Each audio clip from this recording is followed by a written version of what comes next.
ವೇದಿಕೆಯ ಮೇಲೆ ಉಪಸ್ಥಿತರಿರುವಂತಹ ಪೂಜ್ಯ ಸ್ವಾಮೀಜಿಗಳಿರುವರ ಆಶೀರ್ವಾದವನ್ನ ಬೇಡಿಕೊಳ್ಳುತ್ತಾ, ವೇದಿಕೆಯ ಮೇಲೆ ಉಪಸ್ಥಿತರಿರುವಂತಹ ಎಲ್ಲ ಗಣ್ಯರಿಗೆ ಹಾಗೂ ಸೇರಿರುವಂತಹ ಎಲ್ಲ ಶ್ರದ್ಧೆಯ ಹಿರಿಯರಿಗೆ ಹಾಗೂ ಮಾತೆಯರಿಗೆ ಪ್ರೀತಿಪೂರ್ವಕವಾದಂತಹ ವಂದನೆಗಳನ್ನ ಸಲ್ಲಿಸ್ತಾ ಇದ್ದೇನೆ. ರಮಣ ಮಹರ್ಷಿ ಅನ್ನುವಂತಹ ಒಬ್ಬ ಋಷಿ ತಪಸ್ಸಿಗೆ ಕೂತಿರಬೇಕಾಗಿದ್ರೆ ಜೋರಾಗಿ ಮಳೆ ಬರ್ತದೆ. ಜೋರಾಗಿ ಮಳೆ ಬಂತು, ಚವನ ಮಹರ್ಷಿ ತಪಸ್ಸಿಗೆ ಕೂತಿರಬೇಕಾಗಿದ್ರೆ ನದಿಯ ಪ್ರವಾಹದಲ್ಲಿ ಕೊಚ್ಚಿಕೊಂಡು ಹೋಗ್ತಾರೆ. ಆದರೂ ಆ ಮಹರ್ಷಿಗೆ ಎಚ್ಚರಿಕೆ ಆಗಲಿಲ್ಲ. ಆ ನದಿಯ ಬದಿಯಲ್ಲಿ ಮೀನುಗಾರರು ಮೀನನ್ನ ಹಿಡಿಬೇಕು ಅಂತ ಹೇಳಿ ಬಲೆಯನ್ನ ಹಾಕಿದ್ರಂತೆ. ಚವನ ಮಹರ್ಷಿ ನದಿ ಒಳಗಡೆ ಇದ್ದಾರೆ. ನದಿಯ ಒಳಗಡೆಯೂ ಕೂಡ ತಪಸ್ಸು ಮಾಡುವಂತಹ ಒಂದು ಸ್ಥಿತಿಯಲ್ಲೇ, ಧ್ಯಾನಸ್ಥ ಸ್ಥಿತಿಯಲ್ಲೇ ಇದ್ದಾರೆ. ಮೀನುಗಾರರು ಬಲೆಯನ್ನ ಹಾಕಿದ್ರು. ಬಲೆಯನ್ನ ಹಾಕಿ ಎಳಿಬೇಕಾಗಿದ್ರೆ ಬಲೆಯ ಒಳಗಡೆ ತುಂಬಾ ಭಾರ ಅಂತ ಅನ್ನಿಸ್ತು. ಆ ಮೀನುಗಾರರಿಗೆ ಭಾರಿ ಖುಷಿ ಆಗ್ತದೆ. ಒಳ್ಳೆ ಮೀನುಗಳು ಸಿಕ್ಕಿರಬಹುದು, ಕೆಜಿಗಟ್ಲೆ ಮೀನು, ಇವತ್ತಿನ ಊಟಕ್ಕೆ ಏನು ತೊಂದರೆ ಇಲ್ಲ ಅಂತ ಹೇಳಿ ಭಾರಿ ಖುಷಿಯಿಂದ ಆ ಬಲೆಯನ್ನ ಎಳಿತಾ ಎಳಿತಾ ದಡಕ್ಕೆ ತರಬೇಕಾಗಿದ್ರೆ ಮೀನಿನ ಬದಲು ಅಲ್ಲಿದ್ದದ್ದು ಚವನ ಮಹರ್ಷಿ. ಮಹರ್ಷಿಗೆ ಎಚ್ಚರ ಆಗ್ತದಂತೆ. ಎಚ್ಚರ ಆಗಿ ಮೀನುಗಾರರಿಗೆ ಬಲೆಯ ಒಳಗಡೆ ಇರುವಂತಹ ಆ ತಪಸ್ವಿಯನ್ನ ನೋಡಿ ಏನ್ ಮಾಡಬೇಕು ಅಂತ ಗೊತ್ತಾಗ್ಲಿಲ್ಲ. ಚವನ ಮಹರ್ಷಿ ಹೇಳ್ತಾರಂತೆ, ನೀವು ಮೀನನ್ನ ಹಿಡಿಬೇಕು ಅಂತ ಹೇಳಿ ಬಲೆಯನ್ನ ಹಾಕಿದ್ದೀರಿ, ಆದ್ರೆ ನಿಮ್ಮ ಅದೃಷ್ಟವೋ ದುರಾದೃಷ್ಟವೋ ಗೊತ್ತಿಲ್ಲ, ನಾನು ಸಿಕ್ಕಿಬಿದ್ದೆ.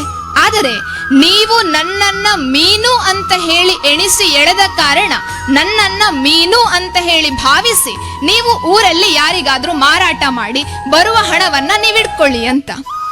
ಒಳಗಡೆ ಇದ್ದದ್ದು ಮಹರ್ಷಿ. ಸಾಧಾರಣ ಸಾಮಾನ್ಯ ವ್ಯಕ್ತಿ ಆಗ್ತಾ ಇದ್ರೆ ಯಾರೋ ದಾರಿಯಲ್ಲಿ ಹೋಗುವಂತಹ ಬರುವಂತಹ ವ್ಯಕ್ತಿಗಳು ಇವರನ್ನ ನನಗೆ ಕೊಡಿ ಅಂತ ಕೇಳಬಹುದಿತ್ತೋ ಏನೋ. ಆದ್ರೆ ಒಳಗಡೆ ಇದ್ದದ್ದು ಚವನ ಮಹರ್ಷಿಗಳು. ಮೀನುಗಾರರು ಮೀನನ್ನ ಮಾರುವ ರೀತಿಯಲ್ಲೇ ಮಾರಾಟಕ್ಕಿಡುತ್ತಾರಂತೆ.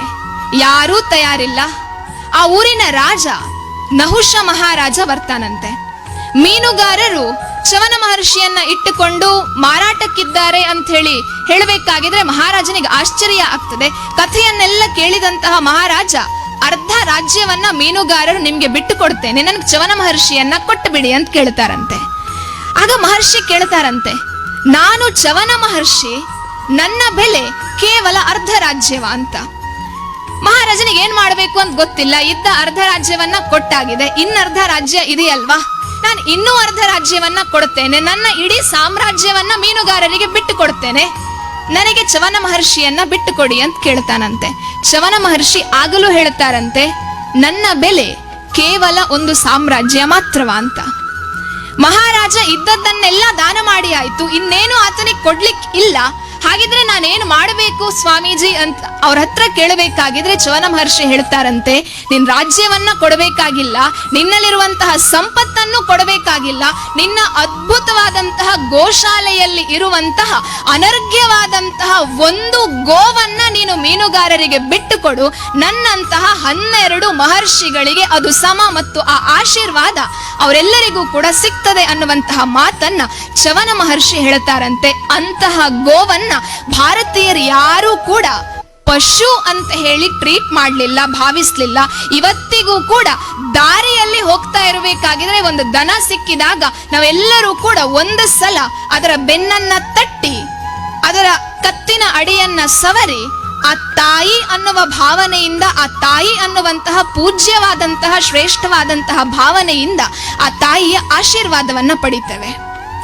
ನಮಗೆಲ್ಲರಿಗೂ ಕೂಡ ಪ್ರಭು ಶ್ರೀರಾಮಚಂದ್ರ ಅಂತ ಹೇಳಿದ್ರೆ ಹೃದಯದಲ್ಲಿ ಏನೋ ಒಂದು ಆನಂದದ ಭಾವನೆ ಉಕ್ಕಿ ಹರಿತದೆ. ಆದರೆ ಪ್ರಭು ಶ್ರೀರಾಮಚಂದ್ರ ನಮ್ಮೆಲ್ಲರ ಹೃದಯ ಸಿಂಹಾಸನದಲ್ಲಿ ಆರಾಧಿಸುವಂತಹ ಒಬ್ಬ ಶ್ರೇಷ್ಠ ಮರ್ಯಾದಾ ಪುರುಷೋತ್ತಮನಾಗಿ ನಿಂತಿದ್ದಾನೆ ಅಂತಾದರೆ ಅದಕ್ಕೆ ಕಾರಣ ಆತನ ವಂಶಜರಾದಂತಹ ದಿಲೀಪ ಮಹಾರಾಜ. ದಿಲೀಪ ಮಹಾರಾಜ ತನಗೆ ಸಂತಾನ ಇಲ್ಲ ಅಂತ ಹೇಳಿ ದೇವಲೋಕದ ನಂದಿನಿಯನ್ನ ಪೂಜನೆ ಮಾಡಬೇಕಾಗಿದ್ರೆ ಆ ನಂದಿನಿ ಎಲ್ಲೆಲ್ಲಿ ಹೋಗ್ತದೆ ಅಲ್ಲೆಲ್ಲ ಹೋಗಿ ಅದರ ಸೇವೆಯನ್ನ ಮಾಡಬೇಕಾದಂತಹ ಒಂದು ವ್ರತವನ್ನ ದಿಲೀಪ ಮಹಾರಾಜ ಮಾಡ್ತಾ ಇರ್ತಾನೆ. ದನ ಮೇಲಿಕ್ಕೆ ಅಲ್ಲಿ ಇಲ್ಲಿ ಎಲ್ಲ ಸುತ್ತು ಹೊಡೀತದೆ. ಅದು ಮೇಯ್ತಾ ಹೋಗ್ಬೇಕಾಗಿದ್ರೆ ಒಂದು ಸಲ ಒಂದು ಕಾಡಿಗೆ ಹೋಗ್ತದಂತೆ. ಆ ಕಾಡಲ್ಲಿ ಒಂದು ಹೆಬ್ಬುಲಿ ಎದುರುಗಡೆ ಬಂದು ನಿಲ್ತದೆ. ಸಹಜವಾಗಿಯೇ ಹುಲಿ ದನ, ಹುಲಿ ಗೊತ್ತಿಲ್ಲ ದನ ಅಂತ ಹೇಳಿದ್ರೆ ಮಾತೆ ಅಂತ, ಹುಲಿಗೆ ದನ ಒಂದು ಆಹಾರ.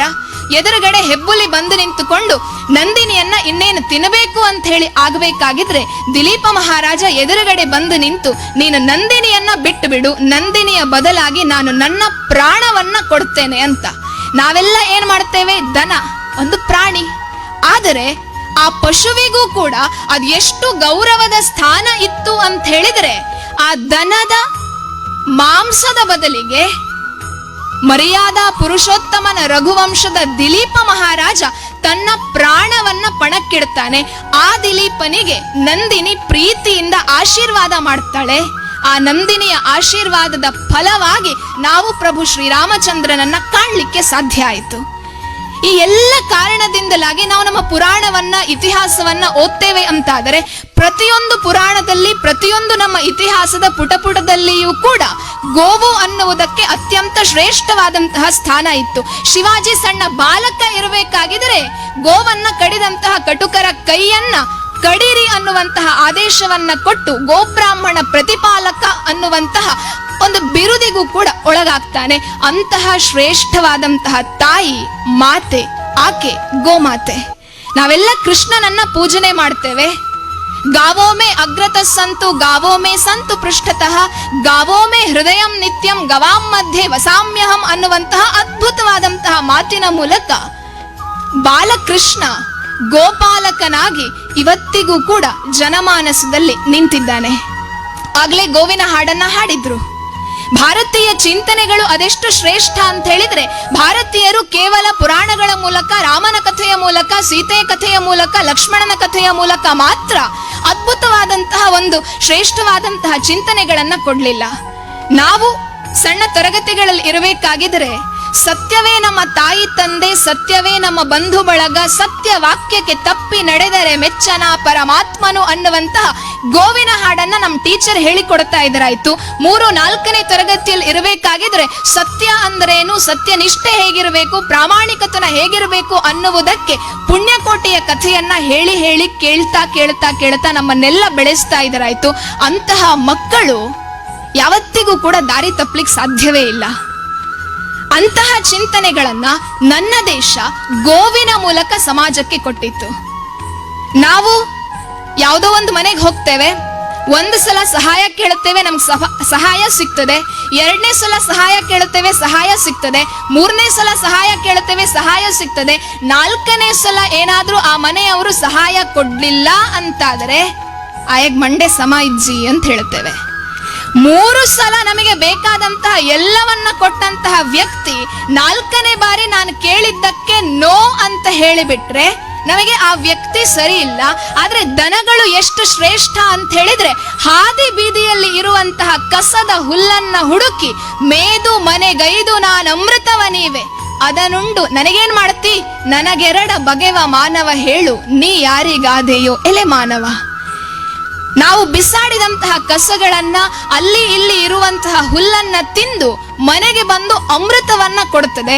ಆದ್ರೆ ನಾವೇನ್ ಮಾಡ್ತೇವೆ, ನಮ್ಮ ಸಮಾಜ ಏನ್ ಮಾಡುತ್ತದೆ, 10-11 ವರ್ಷ ಆಗಬೇಕಾಗಿದ್ರೆ ದನದಲ್ಲಿ ಹಾಲು ಕಡಿಮೆ ಆಯ್ತು ಅಂತ ಹೇಳ್ತೇವೆ.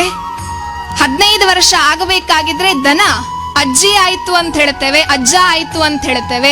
ಯಾರೋ ಒಬ್ಬ ಬಂದು ಈ ದನಕ್ಕೆ 10,000 ಕೊಡ್ತೇನೆ, 11,000 ಕೊಡ್ತೇನೆ, ನನಗೆ ಮಾರಾಟ ಮಾಡಿ ಅಂತ ಹೇಳುವಾಗ ನಾವೇನ್ ಮಾಡ್ತೇವೆ, 12 ವರ್ಷಗಳ ಕಾಲ ನನಗೆ ನನ್ನ ದನ ಹಾಲು ಕೊಟ್ಟಿತ್ತು ಅನ್ನುವ ಆಲೋಚನೆಯನ್ನ ಮಾಡೋದಿಲ್ಲ.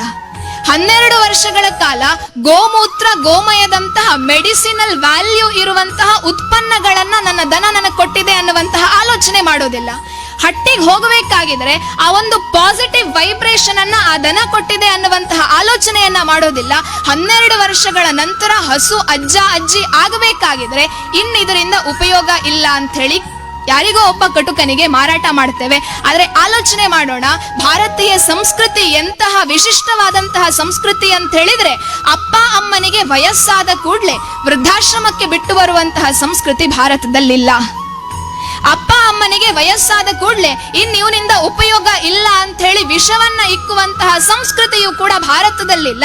ಆದರೆ ಗೋವನ್ನ ತಾಯಿ ಅಂತ ಪೂಜನೆ ಮಾಡುವಂತಹ ಈ ಭಾರತದಲ್ಲಿ 12-13 ವರ್ಷ ಆಗಿ ಉಪಯೋಗಕ್ಕೆ ಬಾರದೇ ಇರುವಂತಹ ದನಗಳನ್ನ ಮಾತ್ರ ಕಸಾಯಿಖಾನೆಗೆ ಯಾಕೆ ಸಾಗಿಸ್ತಾ ಇದ್ದೇವೆ? ಆಲೋಚನೆ ಮಾಡಬೇಕಾಗಿದೆ. ಎಲ್ಲವನ್ನ ಕೂಡ ನಮಗೆ ಕೊಡುವಂತಹ ಗೋವು. 1, 2 ಅಂತಲ್ಲ. ಕಾಮಧೇನು ಆ ಕ್ಷೀರ ಸಮುದ್ರವನ್ನ ಕಡಿಬೇಕಾಗಿದ್ರೆ, ಹೊರಗಡೆ ಬರಬೇಕಾಗಿದ್ರೆ ದೇವತೆಗಳಿಗೆ ಕಾಂಪಿಟೇಷನ್ ಆಗಿತ್ತಂತೆ ಆ ಕಾಮಧೇನುವಿನ ಮೈಯಲ್ಲಿ ನಾನು ಯಾವ ಸ್ಥಾನದಲ್ಲಿ ಹೋಗಿ ಕುತ್ಕೊಳ್ಬೇಕು ಅಂತ. ಕಡೆಯದಾಗಿ ಹೋಗುವಂತಹ ಗಂಗೆ ಮತ್ತು ಲಕ್ಷ್ಮಿಗೆ ಗೋವಿನ ಮೈಯಲ್ಲಿ ಜಾಗೆಯೇ ಸಿಗ್ಲಿಲ್ಲ ಅಂತೆ. ಆ ಗಂಗೆ ತಾನು ಗೋಮೂತ್ರವಾಗಿ ಹರಿತಾಳೆ, ಲಕ್ಷ್ಮಿ ಗೋಮಯವಾಗಿ ನೆಲೆಸ್ತಾಳೆ.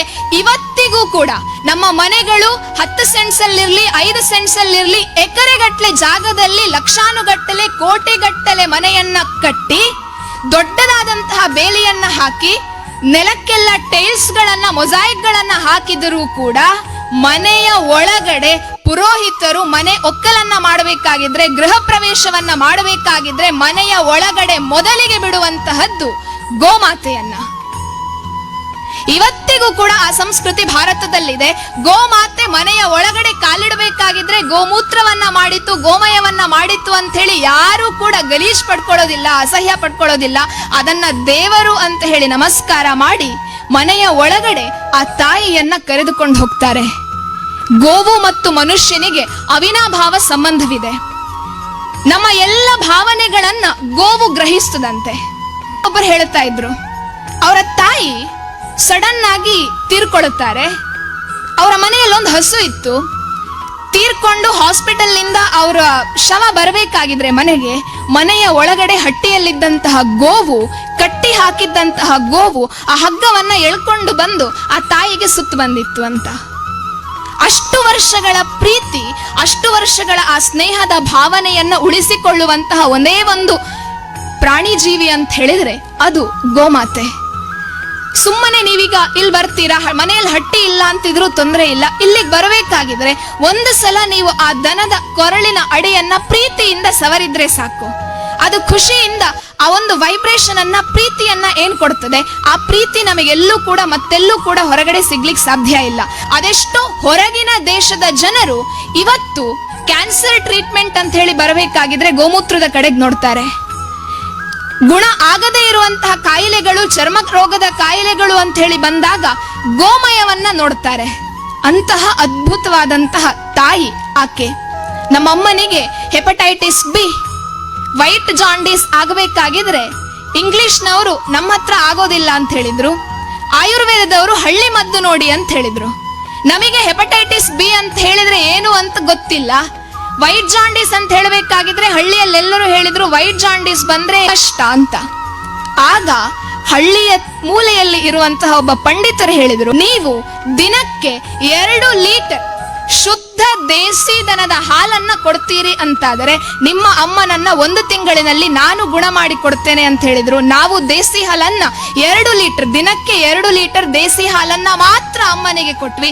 ಇವತ್ತು ಅಮ್ಮ ಆ ಎಲ್ಲ ಕಾಯಿಲೆಗಳಿಂದ ಹೊರಗಡೆ ಬಂದಿದ್ದಾರೆ. ಅಂತಹ ತಾಯಿ ಆಕೆ. ಪ್ರೀತಿಯಿಂದ ಆ ತಾಯಿಯನ್ನ ಒಂದು ಸಲ ಅಪ್ಪಿಕೊಳ್ಳಿ. ಅಮ್ಮನ ಮಡಿಲಿನಲ್ಲಿ ಸಿಗುವಂತಹ ಸುಖವನ್ನ ಆ ತಾಯಿ ಕೊಡ್ತಾಳೆ. ಒಂದು ಪುಟ್ಟ ಮಗು ಅಮ್ಮನ ಎದೆ ಹಾಲನ್ನ 3 ವರ್ಷಗಳ ಕಾಲ ಕುಡಿದರೆ ನಾವು ಬದುಕಿ ಇರುವಂತಹ ಅಷ್ಟು ವರ್ಷಗಳ ಕಾಲ ನಮಗೆಲ್ಲರಿಗೂ ಕೂಡ ಅಮೃತವನ್ನ ಉಣಿಸುವಂತಹ ತಾಯಿ ಆಕೆ. ಮುನ್ನಾಭಾಯಿ MBBS ಅನ್ನುವಂತಹ ಫಿಲ್ಮ್ ಅನ್ನ ನೋಡಿದ್ರೆ ಅಲ್ಲೊಂದು ಹಗ್ ಥೆರಪಿ ಅಂತ ಹೇಳಿದೆ. ಆತ ಮಾಡುವಂತಹ ಹಗ್ ಥೆರಪಿ ಆನಂತರ ತುಂಬಾ ಪ್ರಖ್ಯಾತ ಆಯಿತು. ಒಬ್ಬನ ಪಾಸಿಟಿವ್ ವೈಬ್ರೇಷನ್ ನ ಮೂಲಕ ಇನ್ನೊಬ್ಬನನ್ನ ಗುಣಪಡಿಸುವಂತಹ ವಿಧಾನ. ಇವತ್ತು ಅದೇ ಹಗ್ ಥೆರಪಿಯನ್ನ ದನಗಳಿಗೆ ಮಾಡಿ ನಾವು ಪ್ರೀತಿಯಿಂದ ಆ ದನದ ಮಡಿಲಿನಲ್ಲಿ ಒಂದು 5 ನಿಮಿಷ ಕೂತ್ಕೊಳ್ತೇವೆ ಅಂತಾದರೆ, ಪ್ರೀತಿಯಿಂದ ದನದ ಕೊರಳನ್ನ ಸವರ್ತೇವೆ ಅಂತಾದರೆ, ಪ್ರೀತಿಯಿಂದ ದನದ ಉಸಿರಾಟದಿಂದ ಬರುವಂತಹ ಆ ಉಸಿರನ್ನ ನಾವು ಆಘ್ರಾಣಿಸ್ತೇವೆ ಅಂತಾದರೆ, ಅದಕ್ಕಿಂತ ದೊಡ್ಡ ರೋಗ ನಿರೋಧಕ ಶಕ್ತಿ ನಮಗೆ ಯಾವ ಟ್ಯಾಬ್ಲೆಟ್ ಇಂದಾಗಿ, ಯಾವ ಕ್ಯಾಪ್ಸೂಲ್ ನಿಂದಾಗ್ಲಿ ಸಾಧ್ಯ ಇಲ್ಲ ಅನ್ನುವುದನ್ನ ವಿಜ್ಞಾನಿಗಳೇ ತಿಳಿಸಿದ್ದಾರೆ. ಅಂತಹ ಅದ್ಭುತವಾದಂತಹ ಮಾತೆಯನ್ನ ಕಾಪಾಡುವಂತಹ ಜವಾಬ್ದಾರಿಯು ಕೂಡ ನಮಗಿದೆ. ನಾವಿವತ್ತು ಟೆನ್ಷನ್ ಅಂತ ಹೇಳ್ತೇವೆ, ರೋಗಗಳು ಅಂತ ಹೇಳ್ತೇವೆ. ಕೊರೋನಾ ಬಂದಿದೆ, ಕೊರೋನಾ ಬಂದಾಗ ಸಹಜವಾಗಿ ಭಾರತವೇ ಪ್ರಾಚೀನ ಸಂಸ್ಕೃತಿಯನ್ನ ಅಳವಡಿಸಿಕೊಳ್ಳಿಕ್ಕೆ ಸಾಧ್ಯ ಆಯಿತು. ತುಂಬಾ ಖುಷಿಯಾಗೋದು ಯಾವಾಗ ಅಂತ ಹೇಳಿದ್ರೆ, ಮೊದಲೆಲ್ಲ ಫೇಸ್ಬುಕ್ ವಾಟ್ಸ್ಆಪ್ ಗಳನ್ನ ಓಪನ್ ಮಾಡಬೇಕಾಗಿದ್ರೆ ಒಂದಷ್ಟು ಸ್ಟೇಟಸ್ ಗಳೆಲ್ಲ ಇತ್ತು. ಆ ಸ್ಟೇಟಸ್ ಏನು ಅಂತ ಹೇಳಿದ್ರೆ, ತಾಜ್ ಮಹಲ್ ನ ಎದುರುಗಡೆ ಹೋಗಿ ನಿಂತ್ಕೊಂಡು ಸೆಲ್ಫಿ ತೆಗೆದು ನಾನು ತಾಜ್ ಮಹಲ್ ನ ಎದುರುಗಡೆ ಇದ್ದೇನೆ, ಅಥವಾ ಮತ್ಯಾವುದೋ ಒಂದು ಪ್ರಸಿದ್ಧವಾದಂತಹ ಸ್ಥಳಗಳಿಗೆ ಹೋಗಿ ಎದುರುಗಡೆ ನಿಂತ್ಕೊಂಡು ಸೆಲ್ಫಿ ತೆಗೆದು ನಾನು ಅಲ್ಲಿದ್ದೇನೆ ಇಲ್ಲಿದ್ದೇನೆ ಅನ್ನುವಂತಹ ಪರಿಪಾಠ ಮಾರ್ಚ್ನ ಲಾಕ್ಡೌನ್ ನ ಹಿಂದೆ ಇತ್ತು. ಆದ್ರೆ ಲಾಕ್ಡೌನ್ ಬಂದು ಭಾರತ ಬದಲಾದಾಗ ಇವತ್ತಿನ ಟ್ರೆಂಡ್ ಹೇಗಿದೆ ಅಂತ ಹೇಳಿದ್ರೆ, 1 ಲಕ್ಷ 2 ಲಕ್ಷ ಪರ್ ಮಂತ್ ಗಳಿಕೆ ಮಾಡ್ತಾ ಇದ್ದಂತಹ ಎಲ್ಲ ಎಂಜಿನಿಯರ್ಗಳು ಕೂಡ ಹೆಮ್ಮೆಯಿಂದ ಸೆಲ್ಫಿ ತೆಗಿತಾರೆ ಊರಲ್ಲಿ ಇರುವಂತಹ ಎಕರೆಗಟ್ಟಲೆ ಗದ್ದೆಯ ಎದುರುಗಡೆ, ಊರಲ್ಲಿ ಇರುವಂತಹ ಹಟ್ಟಿಯಲ್ಲಿರುವಂತಹ ದನದ ಎದುರುಗಡೆ ನಿಂತು ಬ್ಯಾಕ್ ಟು ವಿಲೇಜ್ ಅನ್ನುವಂತಹ ಒಂದು ಹೊಸದಾದಂತಹ ಕಲ್ಪನೆಯನ್ನ ಇವತ್ತು ನಾವು ನಮ್ಮ ದೇಶದಲ್ಲಿ ಕಾಣುತ್ತೇವೆ ಅಂತಾದರೆ ಅದಕ್ಕೆ ಕಾರಣ ಭಾರತೀಯ ಸಂಸ್ಕೃತಿ ಮತ್ತು ಭಾರತದ ಒಳಗಡೆ ಇರುವಂತಹ ಇಂತಹ ಅದ್ಭುತವಾದಂತಹ ಭಾವನೆಗಳು. ಆ ತಾಯಿಯ ಆಶೀರ್ವಾದವನ್ನ ಕೂಡ ಪಡೆದುಕೊಂಡು ಆ ತಾಯಿಯ ರಕ್ಷಣೆಯನ್ನ ನಾವು ಮಾಡುತ್ತಾ ಇದ್ರೆ ಖಂಡಿತವಾಗಿಯೂ ಆ ತಾಯಿ ನಮ್ಮ ರಕ್ಷಣೆಯನ್ನ ಮಾಡ್ತಾಳೆ. ನಾವು ದನಕ್ಕಾಗಿ ಆ ತಾಯಿಗಾಗಿ ವ್ಯಯಿಸುವಂತಹ ಒಂದೊಂದು ರೂಪಾಯಿಯೂ ಕೂಡ ಅದು ಕೋಟಿ ರೂಪಾಯಿಗೆ ಸಮ. ಆಕೆಯ ಆಶೀರ್ವಾದ ಹೊಂದಿದ್ರೆ ಎಲ್ಲವನ್ನೂ ಕೂಡ ಸಾಧಿಸಲಿಕ್ಕೆ ಸಾಧ್ಯ ಇದೆ. ಆಕೆಯ ಕಣ್ಣಿನಲ್ಲಿ ಒಂದು ಹನಿ ನೀರು ಬಂತು ಅಂತಾದ್ರೆ ಖಂಡಿತವಾಗಿಯೂ ಯಾವ ದೇವರುಗಳು ಕೂಡ ನಮ್ಮನ್ನ ಕ್ಷಮಿಸ್ಲಿಕ್ಕೆ ಸಾಧ್ಯ ಇಲ್ಲ. ಅಂತಹ ತಾಯಿಯ ಸೇವೆಯನ್ನ ಮಾಡ್ತಾ ಆಕೆಯ ಆ ಒಂದು ಗುಣಗಳೇನಿದೆ ಆ ಎಲ್ಲ ಗುಣಗಳನ್ನ ನಾವು ಪಡೆದುಕೊಂಡು ಅದರ ಪಾಸಿಟಿವ್ ವೈಬ್ರೇಷನ್ ಅನ್ನ ಕೂಡ ನಾವೆಲ್ಲರೂ ಗಳಿಸಿಕೊಂಡು ಆಕೆಯ ಮಹತ್ವವನ್ನ ಅರ್ಥ ಮಾಡಿಕೊಂಡು ಬ್ಯಾಕ್ ಟು ವಿಲೇಜ್ ಅನ್ನುವಂತಹದ್ದು ಕೇವಲ ಫೇಸ್ಬುಕ್ಗಳಿಗೆ ಮಾತ್ರ ಸೀಮಿತವಾಗಿರದೆ ನಮ್ಮ ಪ್ರತಿಯೊಂದು ಮನೆಯಲ್ಲಿ ಇರುವಂತಹ ಮಕ್ಕಳು, ನಿಮ್ಮ ಮನೆಯಲ್ಲಿರುವಂತಹ ಮಕ್ಕಳು ತಿಂಗಳಲ್ಲಿ ಒಂದು 4 ದಿನ ಬ್ಯಾಕ್ ಟು ವಿಲೇಜ್ ಅನ್ನುವಂತಹ ಕಾನ್ಸೆಪ್ಟ್ ಅನ್ನ ಇಟ್ಟುಕೊಂಡಿತ್ತು ಅಂತಾದರೆ ಪ್ರಧಾನಮಂತ್ರಿಯವರ ಗ್ರಾಮ ಸ್ವರಾಜ್ಯದಿಂದ ರಾಷ್ಟ್ರ ವಿಕಾಸದ ಕಡೆಗೆ ಅನ್ನುವಂತಹ ಚಿಂತನೆಗಳು ಸಾಕಾರವಾಗಲಿಕ್ಕೆ ಸಾಧ್ಯ ಇದೆ. ಅದರ ಒಂದು ಸಣ್ಣ ಹೆಜ್ಜೆಯನ್ನ ನಿಮ್ಮೂರಿನಲ್ಲಿ ನಿಮ್ಮವರೇ ಆದಂತಹ ರಾಮಕೃಷ್ಣ ಆಚಾರ್ ಅವರು ಇಟ್ಟಿದ್ದಾರೆ. ಅವರಿಗೂ ಕೂಡ ಸಹಕಾರವನ್ನ ಕೊಡ್ತಾ ಗ್ರಾಮ ಸ್ವರಾಜ್ಯದ ಮೂಲಕ ಹೊಸ ಭಾರತದ ವಿಕಾಸವನ್ನ ನೀವೆಲ್ಲರೂ ಸೇರಿ ಮಾಡೋಣ. ಆ ತಾಯಿಯ ಆಶೀರ್ವಾದ ಸದಾಕಾಲ ನಮ್ಮ ಮೇಲೆ ಇರಲಿ. ಆ ತಾಯಿಯ ಹತ್ತಿರ ಸದಾಕಾಲ ನಮ್ಮ ಆಶೀರ್ವಾದವನ್ನ ಬೇಡ್ತಾ ಅದರ ಮಹತ್ವವನ್ನ ಅರ್ಥ ಮಾಡಿಕೊಳ್ಳುತ್ತಾ ನಮ್ಮ ಮನೆಯಲ್ಲೂ ಕೂಡ ಅಗ್ನಿಹೋತ್ರದಂತಹ ಸೆಗಣಿಯನ್ನ ಸುಡುವಂತಹ ಬೆರಣಿಯನ್ನ ಸುಡುವಂತಹ ಕೆಲಸಗಳನ್ನ ಮಾಡುತ್ತಾ ನಮ್ಮ ಮನೆಗಳನ್ನ ಅಣು ವಿಕಿರಣಗಳಿಂದ ಎಲ್ಲ ರೀತಿಯ ಕೆಟ್ಟ ಶಕ್ತಿಗಳಿಂದ ಹೊಡೆದೋಡಿಸುವಂತಹ ಕೆಲಸವನ್ನ ನಾವು ಕೂಡ ನಮ್ಮ ಮನೆಯಲ್ಲಿ ಮಾಡೋಣ ಅಂತ ಹೇಳುತ್ತಾ, ಗಾವೋ ವಿಶ್ವಸ್ಯ ಮಾತರಃ ಅಂತ ಹೇಳುತ್ತಾರೆ. ದನಗಳನ್ನ ರಕ್ಷಿಸ್ತಾ ಮಾತೆಯನ್ನ ರಕ್ಷಿಸ್ತಾ ನಮ್ಮ ರಕ್ಷಣೆಯನ್ನ ನಾವು ಕೂಡ ಮಾಡೋಣ ಅಂತ ಹೇಳುತ್ತಾ ಎಲ್ಲರಿಗೂ ನಮಸ್ತೆ.